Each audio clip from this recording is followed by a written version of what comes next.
I left my 4-year-old with my ex-wife for the weekend. On Sunday, my daughter called, whispering, "Daddy, please come get me now." I asked, "What's going on?" She said, "Mom's boyfriend is here. He's doing things I don't even know how to say."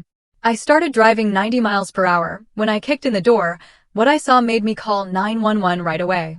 They say a father's love is unconditional, but I never knew it could turn into a primal roar until I heard my daughter's terrified whisper and realized a monster was hiding in plain sight, smiling at me all along.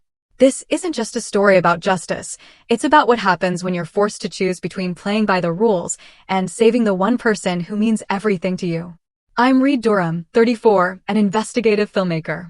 My days usually involve poring over footage of abandoned factories or uncovering corporate neglect. Important work, but draining. My loft, serving as my production studio, is always a mess of gear and research. The one pure thing in my life, the light that cut through all the darkness, was my 4-year-old daughter, Emma.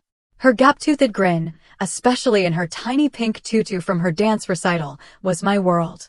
Emma was the reason every painful moment of my divorce from Amber Carroll was worth enduring. Our custody arrangement was pretty straightforward. I had Emma most weekdays, since I worked from home, and Amber, a pharmaceutical sales rep constantly on the road, took her on weekends. We made it work. Mostly. Then my phone buzzed. It was Scott Connor, my cameraman and best friend since film school. "Tell me you finished the B-roll," he grumbled. "We're already 2 weeks behind schedule." I told him I was almost done, but then I heard something strange in the background of his call. "Is that a police scanner?" I asked. "Yeah, new doc idea," he said, before his tone shifted. "Listen, Reed, about Emma. You ever get weird vibes from Amber's new boyfriend?" My jaw tightened. Felipe Roach. He'd slid into their lives 3 months ago, and every interaction left my skin crawling. He was smooth, too smooth. Always perfectly dressed, always with the right thing to say, but his eyes? They were dead. Empty. "What do you mean?" I asked, trying to keep my voice even. Scott hesitated. "I saw them at the grocery store last week." The way he looked at the kids in the checkout line. "I don't know, man. Something's just off." I'd felt it too, that chill, but I dismissed it as jealousy, as overprotective dad syndrome. I've been documenting everything, I confessed. Every pickup, every conversation, just in case. Scott laughed. "That's paranoid, even for you." "Maybe," I shot back. But I didn't expose that predator ring in Oklahoma by trusting my gut alone. I trusted evidence. After we hung up, I checked my watch. Friday evening. Emma was with Amber for the weekend. This was their first overnight visit since Felipe had moved into Amber's place. I'd fought it, but my lawyer said I had no legal grounds without proof of danger. I pulled up a hidden folder on my computer, Durham vs. Carroll documentation. Inside, I had timestamped notes, recordings of tense exchanges, photos of Felipe's social media history before it went private. I'd been digging for weeks, but the guy was a ghost before 5 years ago. No college records, no employment history, nothing. He just appeared. That alone should have been a screaming red flag. My phone buzzed again. A text from Amber. "Emma's settled in. Stop worrying. We're watching a movie." Then a photo.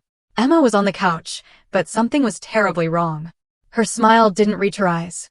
She was clutching her stuffed rabbit, the one she only held when she was scared. My heart hammered. I zoomed in on the reflection in the TV screen behind her. Felipe was there. Watching, not the movie. Watching Emma. My blood ran cold. Saturday morning, I hadn't slept a wink.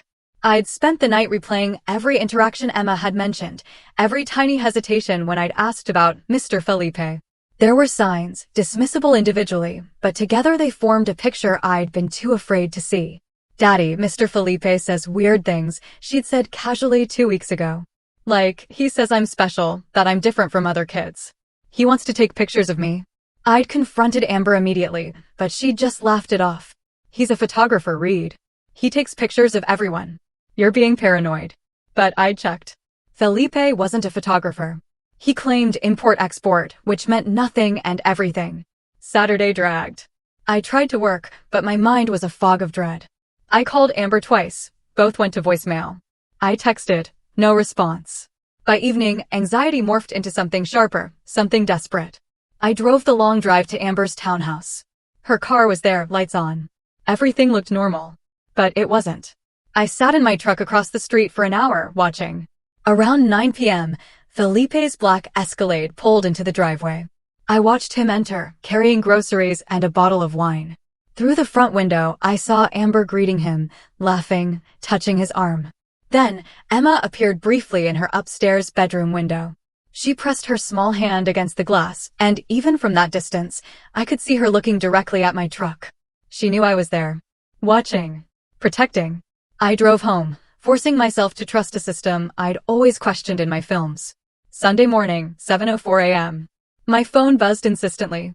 Unknown number. Hello, Daddy. Emma's voice was barely a whisper, trembling. I sat bolt upright. Emma, baby, what's wrong? Come get me now. Please, Daddy, right now. My heart stopped. What's happening? Where's Mommy? She went to the store with Mr. Felipe's friend. Daddy, Mr. Felipe is here.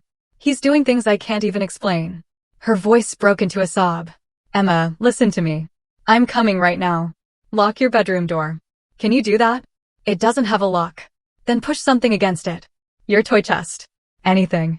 I'm already in the car. I was grabbing my keys, my phone, my wallet, barely registering what I was doing. Stay on the phone with me, baby. He's calling me. I have to go. Emma. Emma. The line went dead. I don't remember getting into my truck or pulling out of the garage. I only remember my foot slamming the accelerator, hitting 90 miles per hour on the highway, weaving through traffic like a man possessed. Every second was an eternity.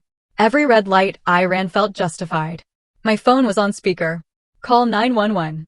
A calm voice. 911, what's your emergency? My 4-year-old daughter just called me, terrified. She's alone with a man I don't trust at 8425 Meadow Creek Lane, Highlands Ranch. Her mother left her there. She said he's doing things she can't explain. I'm 10 minutes away. Sir, remain calm. Units are being dispatched. Do not, I disconnected. Call Tracy. My sister answered on the first ring. Reed, it's Sunday morning.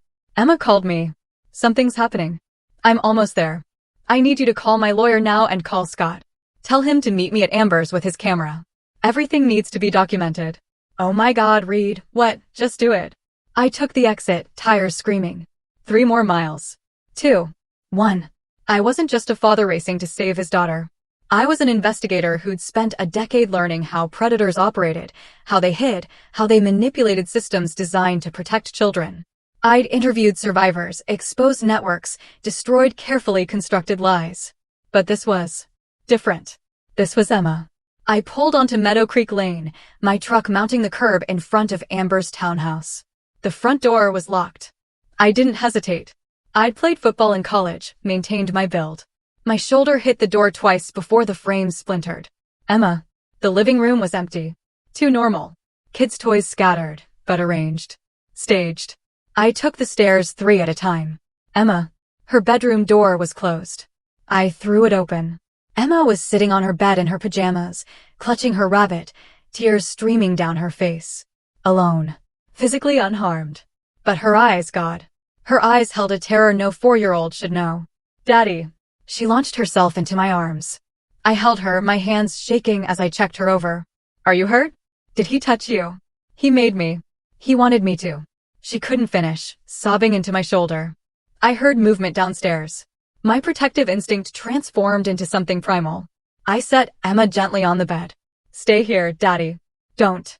But I was already moving.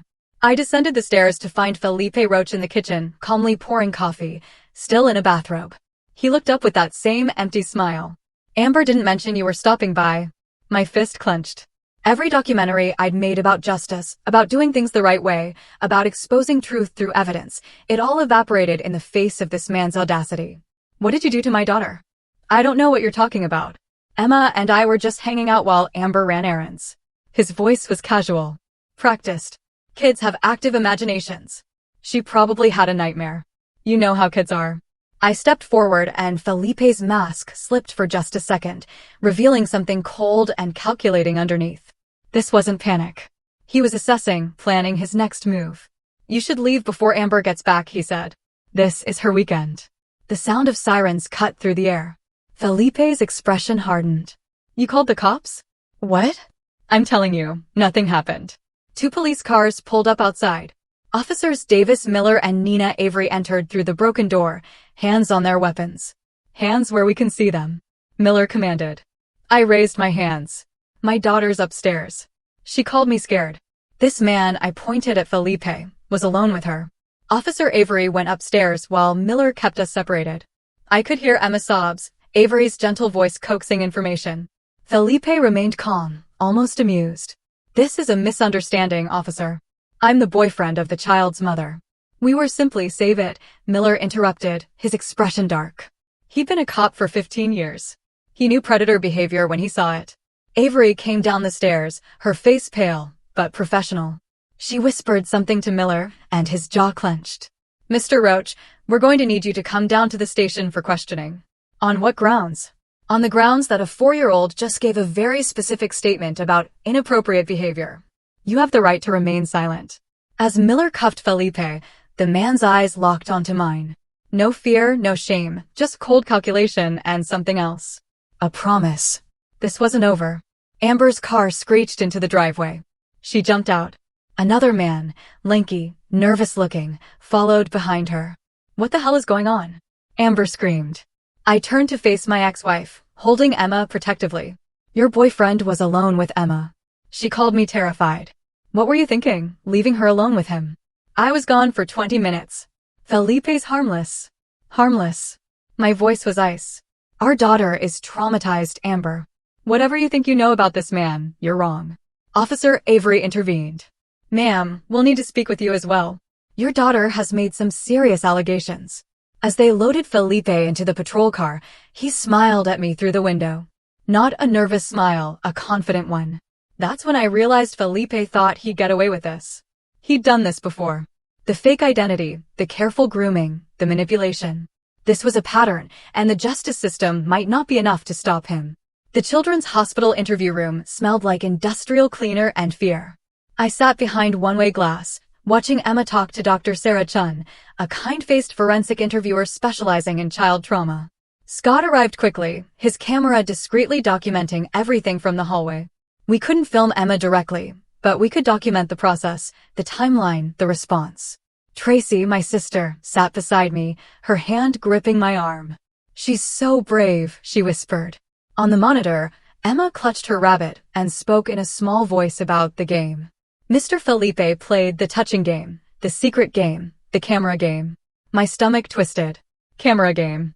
Dr. Chun emerged 20 minutes later, her expression neutral, but her eyes blazing. We have enough for charges. The DA will file by tomorrow. Will it stick? I asked. She's 4. Defense attorneys will tear her apart on the stand. She's incredibly articulate for her age, and her account was consistent, detailed, Dr. Chun said, then hesitated. But you should know, Felipe Roach lawyered up immediately, and not with a public defender. He hired the Keller Group. Scott whistled low. The guys who defend Fortune 500 executives? The same. Someone's bankrolling him, which means this isn't some random predator. This is organized. My investigative instincts kicked in. What did you find in his background check? Detective Miller said, entering the room. That's the thing. Felipe Roach didn't exist before 2020. Alias. His fingerprints aren't in the system, but his photo got a hit on facial recognition. Possible match to a person of interest in a Nevada case from 2018. Different name, different city. What case? Miller's expression darkened. Child exploitation. Never went to trial. The witnesses disappeared. My blood ran cold. This wasn't just about Emma. Felipe was part of something bigger. Something that knew how to make problems disappear. I want copies of everything, I said. Every report, every statement. You know I can't. Detective, I've made 7 documentaries exposing criminal networks. I've worked with FBI, with IC, with Interpol. I know how to protect sources. And I know how to build cases that go beyond reasonable doubt. If Felipe walks because the system fails my daughter, I'll make sure the whole world knows how it happened. Miller studied me. You're talking about making this public. I'm talking about making sure Emma gets justice. Whatever that takes. Later that night, I sat in my loft with Scott, Tracy, and a bottle of whiskey. None of us were drinking. Emma slept in my bedroom, finally calm after hours of tears. Amber's lawyer called, Tracy said quietly. She wants an emergency custody hearing. Claims you broke into her house and kidnapped Emma. I saved Emma from a predator. I know that, but she's spinning it differently. Says you're unstable. That you've always been jealous of Felipe, that you orchestrated this whole thing. My laugh was bitter. Of course she is. She can't admit she brought a monster into our daughter's life. Scott pulled up his laptop. While you were at the hospital, I did some digging. Felipe's Escalade is registered to an LLC called Meridian Holdings. That LLC is owned by another LLC, which is owned by shell companies, standard money laundering structure. I finished. What's the root company? That's where it gets interesting. It traces back to a pharmaceutical company. Want to guess who works in pharmaceutical sales? My blood turned to ice. Amber. Not just Amber. The company she works for, Prometheus Pharmaceuticals, has been under federal investigation for off-label marketing and insurance fraud. What if Felipe wasn't dating Amber by accident? What if he targeted her? For what purpose? Tracy leaned forward. Reed, think about it. You've been investigating corporate fraud for years. You've made powerful people very uncomfortable. What if this is retaliation? You think someone sent Felipe to hurt Amber to get to me? I think we don't know enough, Scott said. But there are too many coincidences. Fake identity, mob-level lawyers, connections to a company under federal investigation, and he just happens to date your ex-wife. I stood, pacing. My mind raced through possibilities, patterns, connections. This was what I did. I found the truth in chaos. But this time, the truth was personal. Tomorrow morning, I told Scott, I need you to pull all footage from surveillance cameras within a 2-block radius of Amber's place. I want to know everyone who came and went this weekend. I want plates, faces, timestamps. Already on it. Tracy, I need you to call my lawyer. If Amber wants a custody fight, she'll get one, but I'm filing for emergency sole custody first. Already drafted the motion. I looked at my team, my sister, my best friend. People who'd stood by me through every difficult investigation, every threat, every moment when exposing the truth seemed impossible. This is different, I said quietly. This isn't about a story or a documentary. If we go after Felipe, really go after him, we're going to uncover things that powerful people want buried. They'll come after us. They already did, Scott said simply. They came after Emma. That was all I needed to hear. I opened my laptop and created a new folder, Project Reckoning. Inside, I began compiling everything, every note, every photo, every suspicious detail about Felipe Roach. But this wasn't going to be a documentary. This was going to be a weapon. Because I'd learned something over 10 years of investigative journalism. The system worked, but slowly, and sometimes monsters didn't wait for justice. Sometimes they struck again while lawyers argued and judges deliberated. Felipe had smiled at me in that police car. Confident. Sure he'd walk. I would make sure that confidence was Felipe's last mistake. Monday morning, I stood in the Boulder County Courthouse, Emma's hand clasped in mine. The emergency custody hearing had been fast-tracked. Judge Margaret Romero didn't take kindly to children being placed in danger, and my broken door suddenly looked less like assault and more like rescue. Amber sat across the aisle with her own lawyer. Amber wouldn't make eye contact with me. Her arms were crossed defensively. Whatever story she'd constructed in her mind to excuse Felipe's behavior, she was clinging to it desperately. All rise. Judge Romero entered. A stern woman in her 60s with steel gray hair and a reputation for destroying parents who failed their children. I've reviewed the police reports, the forensic interview, and the CPS investigation. She began without preamble. Miss Carroll, do you understand the severity of what occurred in your home? Amber's lawyer stood. Your Honor, my client maintains that this is a misunderstanding. Mr. Roach has been released on bail and denies all allegations. The child's account is consistent, detailed, and corroborated by physical evidence. Judge Romero interrupted. Photos on Mr. Roach's phone that he failed to properly delete. The forensic analysis is ongoing, but preliminary reports are damning. My grip on Emma's hand tightened. Photos. The camera game was real. Until Mr. Roach's trial is concluded, I'm granting temporary full custody to Mr. Durham. Miss Carroll, you'll have supervised visitation only, and Mr. Roach is prohibited from any contact with the minor child. Violation will result in immediate arrest. Amber stood up. You can't do this. Reed put her up to this. He's always been jealous. Miss Carroll, sit down, the judge commanded. Your daughter was found crying and traumatized after you left her alone with a man who is now facing multiple felony charges. I suggest you focus less on defending your boyfriend and more on understanding how catastrophically you failed your child. The gavel struck. The hearing was over. Outside the courthouse, Amber caught up to me at my truck. You did this, she hissed. You poisoned Emma against Felipe. You couldn't stand that I moved on. I turned, and whatever she saw in my face made her step back. I saved our daughter from a predator you invited into her life, I said, my voice deadly calm. Emma called me terrified, Amber. She called me because she knew you wouldn't protect her. You were too busy playing happy family with a man you didn't even bother to vet. Did you know Felipe Roach isn't his real name? Amber's eyes widened. What? Did you know he's wanted for questioning in at least 2 other states? That his entire identity is fabricated? Or were you so desperate for companionship that you didn't care who you brought around our daughter? Felipe told me he had to change his name because of an abusive ex. And you believed him? My voice dripped with contempt. You believed a man with no verifiable past, no real job, no connections or history. What did he tell you about himself, Amber? Where did he grow up? Where did he go to school? What are his parents' names? Amber's silence was damning. That's what I thought, I continued. You don't know anything about him except what he told you. And what he told you was a lie designed to gain access to Emma. You're wrong, Amber whispered, but her voice wavered. Felipe loves me. He wouldn't, he used you to get to her. And if you can't see that, then you're not the woman I married. I opened my truck door. Stay away from us until you figure out whose side you're on. As I drove away, I glanced in the rearview mirror. Amber stood in the parking lot, shoulders shaking. Part of me, a small part, felt sorry for her. She'd been manipulated, used. But mostly I felt rage. My loft transformed into a war room. 3 laptops, 2 monitors, hard drives stacked like bricks, and a massive corkboard covered in photos, documents, and red string connecting the dots. Scott worked at one station, Tracy at another, while I commanded the center. Okay, here's what we know, I said, pointing to Felipe's photo. Felipe Roach is an alias. His real name is, according to facial recognition, possibly Domingo Nichols, wanted in Nevada for child exploitation. But Domingo Nichols is also likely an alias. This man is a ghost. Not quite, Scott interrupted, pulling up the new screen. I tracked down Meridian Holdings LLC. It's registered to an address in Las Vegas, a mail drop, but I found the lawyer who filed the paperwork, Wilfredo Christian of Christian and Associates. I wrote the name on the board. What do we know about him? Specializes in setting up untraceable shell companies for clients who want to move money without scrutiny.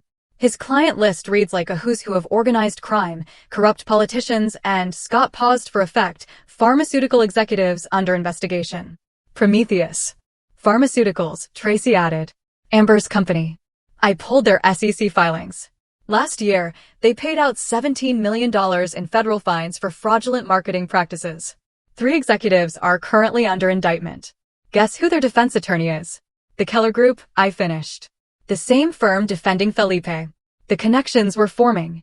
I stepped back, studying the board. This isn't random, I said slowly. Someone at Prometheus knew I was investigating them. They knew my connection to Amber. They sent Felipe to what? Tracy asked. Intimidate you. To destroy me, I corrected. Think about it. If Felipe had succeeded in abusing her more extensively, I'd be destroyed as a father and as an investigator. My credibility would be shot. I'd be too broken to finish whatever documentary I'm working on. And if Emma's trauma got blamed on the divorce, on me, Scott's face paled. Jesus, you think Prometheus sent him specifically to hurt Emma? I think Felipe is a contractor, I said. A professional. He's done this before. Create a false identity, target a family, exploit children, disappear when things get hot. But someone pays him, someone powerful enough to provide fake documents, expensive lawyers, and an exit strategy. So, we need to find who hired him, Tracy said. And we need to do it before his trial, I added. Because with the Keller Group defending him, he might walk. They'll attack Emma's credibility, claim false memories, argue that I coached her. And if he walks. I didn't finish the sentence. We all knew if Felipe walked, he'd disappear, and he'd do this to another child in another city with another name.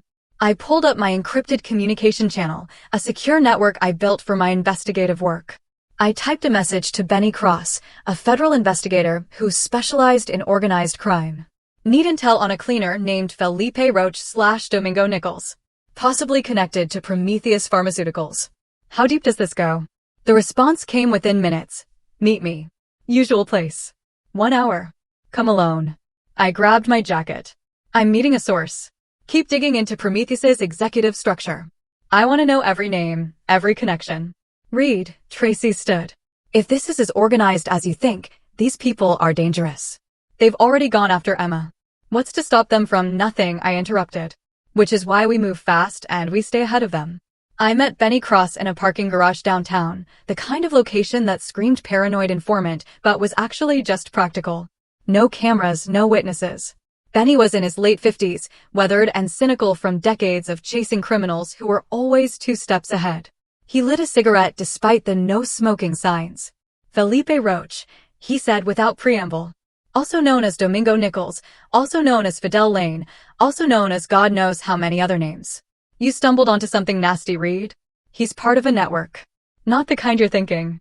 Not a pedophile ring in the traditional sense. More like independent contractors who specialize in leverage.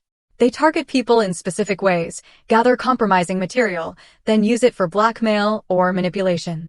My blood chilled. Someone hired him to target Emma to get leverage over me. That's my read, Benny said. Prometheus Pharmaceuticals has been desperate to shut down any investigation into their practices.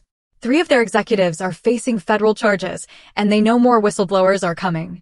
You've built a reputation for exposing corporate fraud. If you were working on something related to them, I wasn't, I said. My current project is about factory closures in the Midwest. Benny studied me. You sure? No preliminary research, no interviews, nothing that might have pinged their radar? I thought back. 3 months ago, right around when Felipe entered their lives, I had interviewed a former Prometheus sales rep for background on pharmaceutical industry practices. I'd never followed up, moved on to other projects, but the interview was recorded, stored in my cloud drives. Son of a bitch, I muttered. They were watching me. They watch everyone who might be a threat. Felipe was insurance. If you did start digging, they'd have leverage. They could threaten to release whatever he collected, destroy your credibility, ruin your life. Except he got caught, which means they're scrambling. And a cornered pharmaceutical company with billions at stake. Benny flicked his cigarette. That's when people start disappearing. Evidence gets lost. Witnesses change their stories. So, what do I do? Benny smiled grimly. You do what you do best. You gather evidence. You build a case so airtight that even the Keller Group can't crack it. But you do it quietly and you do it fast. And if the trial goes south, then you make sure Felipe disappears before he can hurt anyone else. Benny's expression was cold. I'm not saying that officially, you understand. But men like him don't stop. Ever. The system might fail. And when it does, sometimes justice has to be more creative. I understood. Benny had spent his career watching monsters slip through loopholes, hide behind lawyers, escape on technicalities. He was giving me permission, unofficial, deniable permission, to do whatever was necessary. One more thing, Benny said. Prometheus' CEO is Johnson LeBlanc, former military intelligence, connected to some very dark operations in the Middle East. He doesn't lose. Ever. If you go after Felipe, you're really going after LeBlanc. Are you prepared for that? I thought of Emma's terrified voice on the phone. Her tears, her trauma. Yes, I said simply. Good, he said, because LeBlanc's already preparing his countermove. Your ex-wife? She's been meeting with Prometheus lawyers. They're going to paint you as an obsessed, vindictive ex-husband who fabricated this entire thing. They'll use Emma's young age against her. Argue that you coached her testimony. And they've got the resources to make it stick. Let them try. Benny crushed his cigarette under his boot. One last thing, the Nevada case, the one where Felipe's fingerprints matched. The little girl who accused him, she retracted her statement 3 days before trial. Her family moved to Mexico and hasn't been heard from since. My fists clenched. They got to them. They always do. So, if you're going to make a move, make it count, because you won't get a second chance. As I drove back to my loft, my phone rang. Detective Miller. Reed, what the hell is this? It was a smear campaign. My blood ran cold as I read new alerts. Investigative filmmaker accused of fabricating child abuse case. Anonymous sources claimed I manipulated footage, coached witnesses, created false narratives. Screenshots showed me researching how to coach a child witness. Fake bank records showed payments to Dr. Sarah Chun. Fabricated texts between Emma and me. It's all fake, Scott said, scrolling through. But it looks real. Who could LeBlanc? I said grimly. I threatened him, and he activated his countermeasure. This is how he operates. Destroy credibility, manufacture doubt, bury truth under lies. My phone rang again. Miller. Reed, with this much public doubt, the DA is pulling back. Felipe's lawyers are filing a motion to dismiss. The case is collapsing. Everything I'd fought for, Everything Emma had endured was being buried under manufactured lies. There's more, Miller continued. Judge Romero received an anonymous package this morning. Photos of you outside Felipe's house late at night, watching. They're trying to paint you as obsessive, unstable. The custody hearing is back on next week, and Amber's lawyers are pushing for supervised visitation for you now. They're saying you're the danger. I disconnected. My hands were shaking with rage and helplessness. Then my phone buzzed with a text from an unknown number. You should have stayed out of our business. We don't make mistakes twice. If you keep pushing, your daughter won't be the only casualty. A threat, direct and undeniable. Scott read the message over my shoulder. Read, we need to go to the police. The police can't help. This is beyond them. I looked at my friend. You and Tracy should back away from this. I can't put you at risk, too.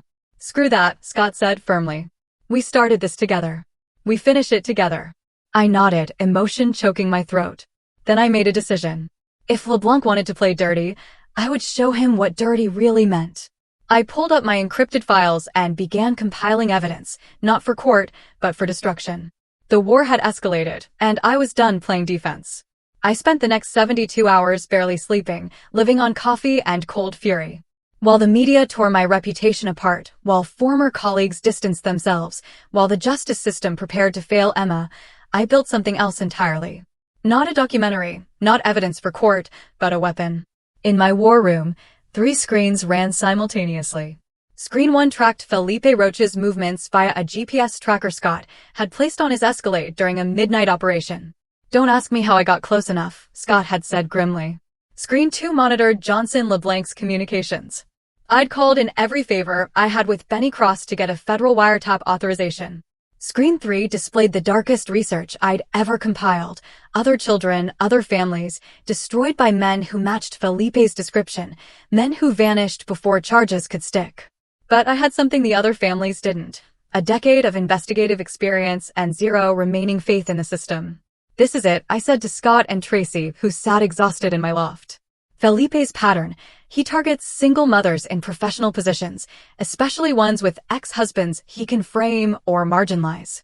He builds trust, gains access to children, creates insurance material, photos, videos, anything that could be used for blackmail or manipulation. Then he vanishes before anyone can build a case. And LeBlanc finances the operation, Tracy added, pointing to the financial records we'd painstakingly traced. Look at these payments from Prometheus shell companies. Every time one of Felipe's identities disappeared, there's a corresponding cash transfer to an offshore account. They're cleaning up, Scott said. Each time Felipe gets close to being caught, they pay him off and relocate him to a new territory with a new identity. Except this time, Felipe got sloppy, I noted. Because he wasn't expecting a father who'd break down doors instead of following proper channels. And now he's stuck. Charges filed, identity burned, legal process engaged.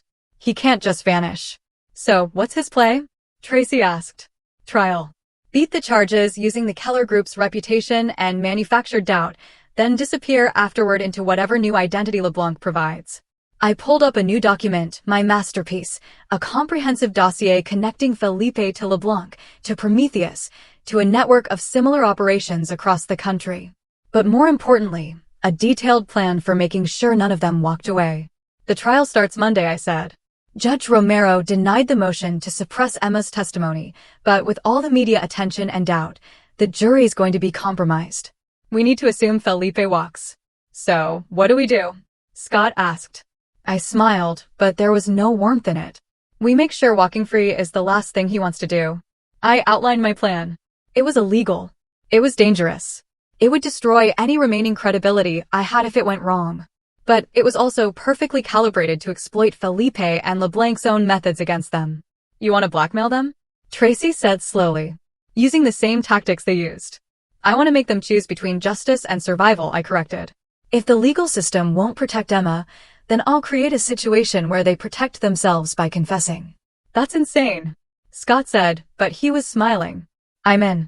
Tracy looked between us. You know, this could go horribly wrong. It already has, I said quietly. Emma's traumatized. My reputation is destroyed. The justice system is preparing to let a predator walk free. How much worse can it get? You could end up in prison. Then I'll be in prison knowing I protected my daughter and stopped a monster from hurting anyone else. That's a trade I'll make. The plan kicked off Friday night. Scott planted hidden cameras throughout the Prometheus building, including in LeBlanc's office. Security was tight, but Scott had spent months shadowing corporate espionage experts for a documentary. He knew every trick. I leaked fake documents to LeBlanc's team, suggesting that a federal whistleblower had emerged from within Prometheus, ready to testify about the network of contractors like Felipe. The documents were expertly crafted, mixing real information with just enough fabrication to seem credible. Then I waited. Saturday morning, the trap sprung.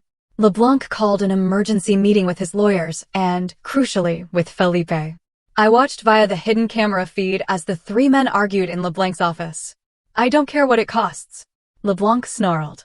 This whistleblower can't testify. Find out who it is and make it go away. We can't, one of the lawyers said. The feds have them in protective custody. Then we need insurance, Felipe interjected. His voice was cold, professional. There are other families, other leverage points. If Durham keeps pushing, we apply pressure where it hurts. You mean threaten his daughter again? LeBlanc asked. Not threaten. Follow through. One child goes missing in a custody dispute. It barely makes page 3. Tragic accident. Father under investigation for fabricating abuse claims. Mother devastated. The story writes itself. My blood boiled listening to them casually discuss murdering Emma, but I kept recording every word, every admission. That's extreme, LeBlanc said, but he didn't sound opposed, just cautious. This is what you pay me for, Felipe replied. To handle problems permanently. Durham's a problem. His daughter is leverage. We use leverage. And the trial? I'll walk. The jury's already contaminated with doubt. Worst case, hung jury. And we try again. But Durham needs to understand that continuing his investigation will cost him everything. There it was. Confession, conspiracy, intent, all recorded, all admissible. Well, admissible enough if I could find the right prosecutor. But I wasn't done. Phase 2 of the trap required something more personal. Sunday evening, I arranged a meeting with Felipe. I used Amber as the intermediary, convincing her through a carefully worded text that I wanted to clear the air before trial, discuss Emma's well-being, maybe find a peaceful resolution. Amber, still half believing in Felipe's innocence and desperate to avoid the publicity of a trial, set it up. The meeting was at a neutral location, a parking lot near the Prometheus building. Felipe arrived alone, confident, smiling that empty smile. Reed, I'm surprised you wanted to meet. I want this over, I said. Emma doesn't need to go through a trial. Maybe we can come to an understanding. An understanding? Felipe's eyes glittered. What kind of understanding? You walk away. Leave town. Leave Amber. Leave us alone. I won't pursue the charges. Felipe laughed. You don't have the authority to drop charges. The state does. I can convince Emma to recant. Say she misunderstood. That I overreacted. Without her testimony, you walk anyway. Why would you do that? I stepped closer. Because I know who you really are. I know about LeBlanc, about the network, about the other families. And I know that if this goes to trial, you'll retaliate. So, I'm offering you an out. Take it and disappear, or we both lose. Felipe studied me. And for the first time, I saw uncertainty in those dead eyes. You're bluffing, Felipe said. You don't have anything real on LeBlanc or me. Just theories. Try me, I replied. Then I played my trump card. I know about the Nevada case. I know the family that disappeared. I found them, Felipe. They're alive, in witness protection, ready to testify. I know about the operation in Arizona, the one in Texas.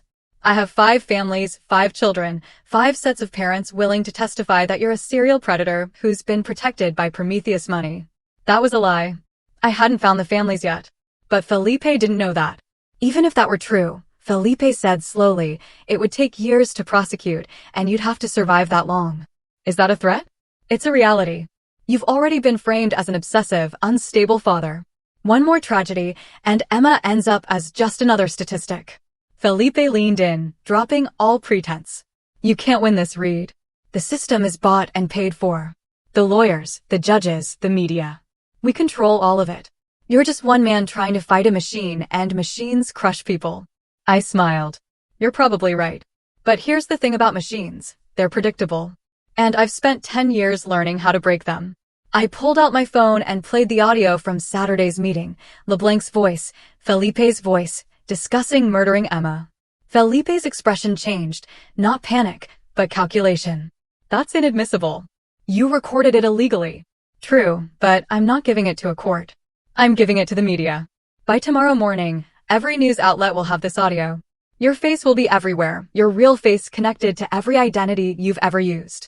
And then I'll release the documentary I've been making, the one that connects you to LeBlanc, to Prometheus, to a nationwide network of child exploitation. You won't be able to vanish this time, Felipe. You'll be too famous. You'll destroy yourself, too. Your career, your credibility, already destroyed, I interrupted. LeBlanc made sure of that. So now I've got nothing to lose and everything to fight for. Can you say the same? For the first time, Felipe looked genuinely afraid. What do you want? A confession. On camera. Everything. Your real identity. How you operate. Who hired you? How many children you've targeted? You give me that and maybe I don't release the LeBlanc audio. Maybe you get to play out, serve your time, and eventually disappear into obscurity. And if I don't, then you become the most wanted man in America, and every police department, every FBI field office, every vigilante parent group will be hunting you. How long do you think you'd last? Felipe was trapped, and he knew it. I'd learned from a decade of investigations that predators like Felipe operated on cost-benefit analysis. As long as the benefit outweighed the risk, they continued. But flip that equation and they folded. You've got 24 hours, I said. Meet me at my studio tomorrow at noon with your confession, or I release everything I have. Your choice. I walked away, heart pounding, knowing I'd just bet Emma's safety on a desperate gamble.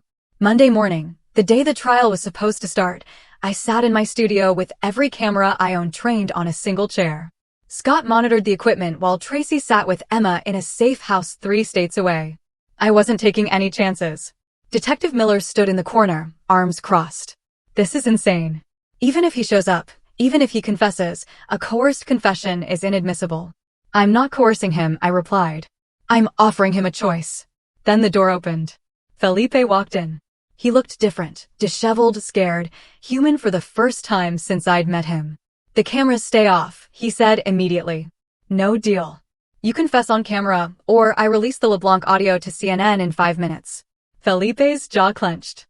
You're destroying an innocent man's life. Innocent. My laugh was bitter. You threatened to murder my daughter 2 days ago on tape. You've targeted at least 5 other families that we know of. How many others, Felipe? How many children? Silence. Sit down, I commanded. Felipe sat. The cameras rolled. State your real name. Domingo Nichols. His voice was flat. Defeated. And before that? Fidel Lane. Before that, Tomas Walters. I've used 7 different identities in 12 years. What do you do? I'm a contractor. I specialize in leverage operations. Explain that. People pay me to get close to targets, gather compromising material, create situations that can be exploited later. Usually, it's corporate espionage or political opposition research. Sometimes it's other things, like children. Felipe's eyes flickered. Like children? How many have you targeted? I don't keep count. I leaned forward. Guess. Maybe 20, maybe more. I don't know. The number hit me like a physical blow. 20 children. 20 families destroyed by this monster. And Johnson LeBlanc hired you to target my daughter. Indirectly. His people reached out, said you were digging into Prometheus, that you needed to be neutralized. The original plan was just to gather blackmail material, photos, videos, whatever I could use to make you back off. But then Felipe trailed off. But then what? But then I realized your daughter was perfect. Young enough to be vulnerable. Old enough to be traumatized effectively. And you're the type of father who'd break himself trying to save her. It was a perfect leverage situation. You plan to abuse my daughter as leverage? That's what I was paid to do. Detective Miller made a noise of disgust. I held up a hand, keeping my voice steady despite the rage boiling inside me. And the other families, the ones in Nevada, Arizona, Texas? Similar operations, different clients. Politicians, corporate executives, wealthy individuals who needed problems to go away. Children make excellent leverage. Parents will do anything to protect them. Once you have material, you can control entire families. Did you hurt those children? Felipe's pause was damning. I did what was necessary for the operation. Did you hurt them? My voice rose. Yes. Barely a whisper. Yes, I hurt them. The confession lasted 90 minutes. By the end, I had a complete picture of a nationwide network of exploitation, funded by corporate money, protected by expensive lawyers, enabled by law enforcement failures. Felipe wasn't just a predator. He was a mercenary predator, selling his services to the highest bidder. When it was over, Detective Miller arrested Felipe immediately. We'll add conspiracy, racketeering, interstate crimes. He's never seeing freedom again. What about LeBlanc? I asked. The audio you recorded won't hold up in court, but it'll be enough to get federal investigators involved. Combined with Felipe's testimony, we can build a RICO case against Prometheus. I nodded, exhausted. Emma, with this confession, the custody case is over. You'll have full custody. And Amber. Miller paused. She's been cooperating. She had no idea what Felipe really was. She's devastated. I felt a flash of sympathy for my ex-wife, but only a flash. She'd brought Felipe into Emma's life. Whatever guilt she felt, she'd have to live with that choice. The trial was postponed indefinitely as prosecutors scrambled to incorporate the new evidence. The media, which had been so eager to destroy my reputation, now pivoted to the bigger story: corporate conspiracy, child exploitation, a network of predators protected by wealth. My documentary, which I'd planned as insurance, became a bombshell exposé.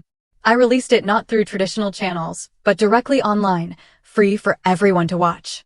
Within 24 hours, it had 30 million views. Within a week, it sparked federal investigations into 7 corporations beyond Prometheus. 3 months later, I stood in the same courthouse where my nightmare had begun, but this time for a very different hearing.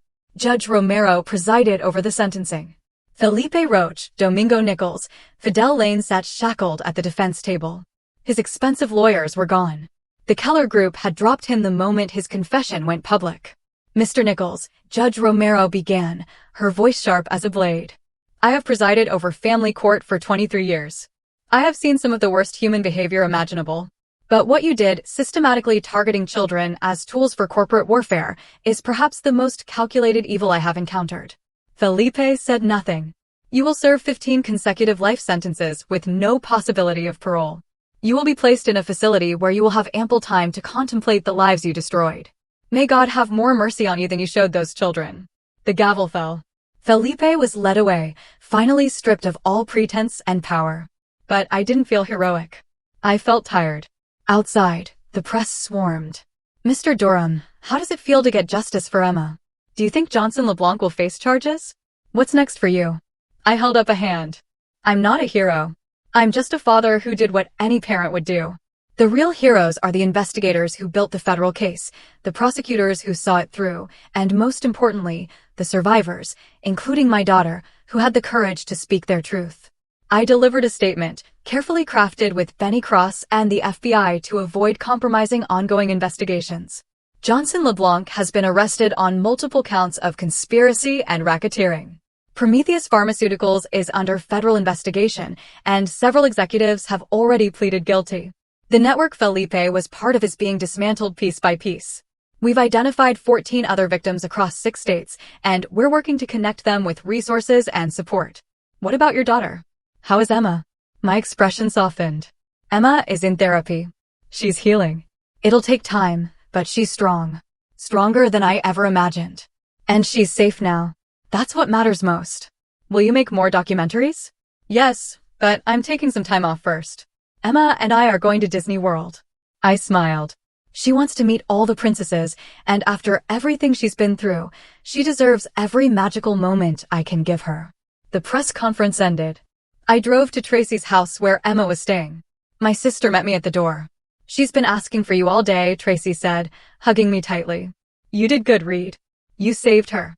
We saved her, I corrected. I couldn't have done this without you and Scott. Emma appeared in the hallway, clutching her stuffed rabbit. When she saw me, her face lit up with genuine joy, the kind I hadn't seen in months. Daddy. She ran into my arms, and I held her close, breathing in her shampoo-scented hair, feeling her small heartbeat against my chest. Are the bad people gone? She asked quietly. They're gone, baby. All of them. And they can never hurt you again. Promise? Promise. Later that evening, with Emma asleep in my arms on Tracy's couch, I reflected on the last 3 months. Felipe was in prison. LeBlanc was facing multiple life sentences. The Prometheus executives had pleaded guilty or were awaiting trial. The network was shattered. But the real victory wasn't in the arrests or the justice served.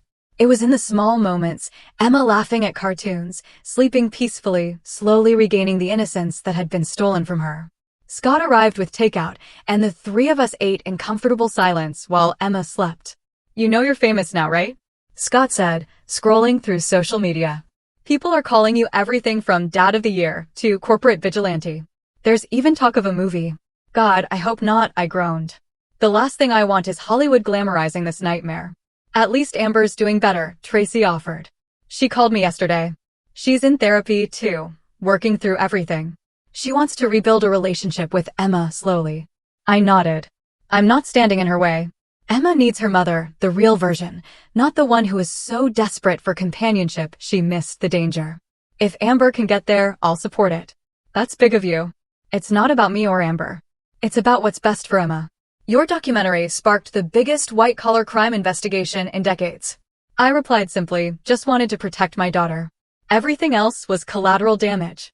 But even as I wrote it, I knew that wasn't entirely true. I'd wanted justice, not just for Emma, but for all the other children, all the other families destroyed by men like Felipe and corporations like Prometheus. I'd wanted accountability in a world that too often let the powerful escape consequences. And for once, I'd gotten it. 6 months later, the Disney trip was everything Emma had dreamed of. I watched my daughter dance with princesses, shriek with joy on rides, eat ice cream until she was sick with happiness. She was 5 now, still healing, but stronger every day. On our last night in Florida, we sat on the beach watching the sunset. Emma built sandcastles while I documented the moment on my phone, not for any documentary, just for memory. "Daddy," Emma looked up at me with those wise, two-old eyes that broke my heart. "Are you happy right now?"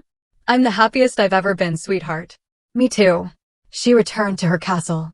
"I'm glad the bad people are gone." "Me too, baby." "Me too." My phone rang. "Amber." We talked occasionally now, carefully rebuilding a co-parenting relationship. "Hey," I answered. "Hey, how's Disney?" "Perfect." Emma says hi. "Tell her I love her." "And read." Amber's voice caught. "Thank you. For everything. For being the father she needed when I failed her. For saving her when I couldn't. For everything. She's our daughter, Amber. We both do what we have to do." We talked for a few more minutes, actual conversation, not the bitter exchanges that had defined our relationship for 2 years. It wasn't friendship. Not yet. Maybe never. But it was healing. After hanging up, I watched Emma play in the sand. The sunset painted everything gold. Her hair, the ocean, the castle she was building with such concentration. This was what victory looked like. Not a confession or an arrest or a documentary that exposed truth. Victory was a 5-year-old girl playing without fear, laughing without hesitation, sleeping without nightmares. I had spent a decade exposing darkness, documenting evil, fighting systems that failed the vulnerable. I'd made enemies, sacrificed relationships, lived on the edge of paranoia and obsession. But in the end, when it mattered most, I'd won. And Emma was safe. That was all that mattered. "Daddy, come build with me," Emma called. I put away my phone and joined my daughter, building sandcastles. In the fading light, 2 survivors, finding joy in simple moments. And that was enough.